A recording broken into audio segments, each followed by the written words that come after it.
Minnesota Commissioner on the state's fraud problem. That's why they call it human services. We would always expect to have to deal with some measure of fraud.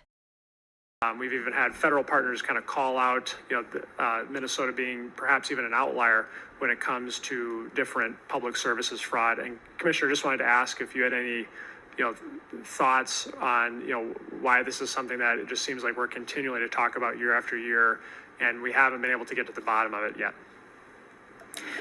Well, one reason is that's why they call it human services. We would always expect to have to deal with some measure of fraud. And it would be a really interesting conversation to be part of, to think about what's an appropriate level? How much should we spend? What is our goal to get the number down to? Because we would have to spend taxpayer dollars to protect taxpayer dollars. And what's the appropriate level of oversight and examination of fraud? I have to say, in my 5.5 years here in the Department of Human Services, many of the media pieces we read are where someone thinks there might be fraud, or heard there could be fraud, or had some names that were connected with feeding our future, so there must be fraud.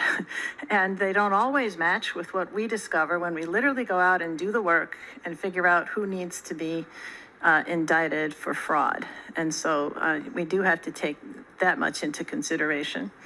Because there's a lot of rumors of fraud more than there is actual fraud.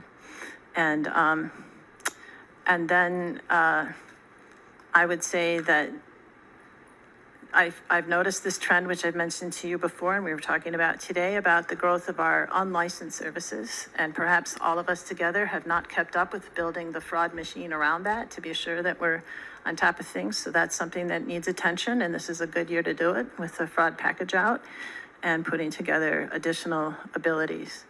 I've also mentioned the many times that we refer to our partners to pursue prosecution and for criminal fraud, and then we're silenced by the law to not tell you that we're doing it. And so there have been many times when people think that the federal government found this out and we didn't.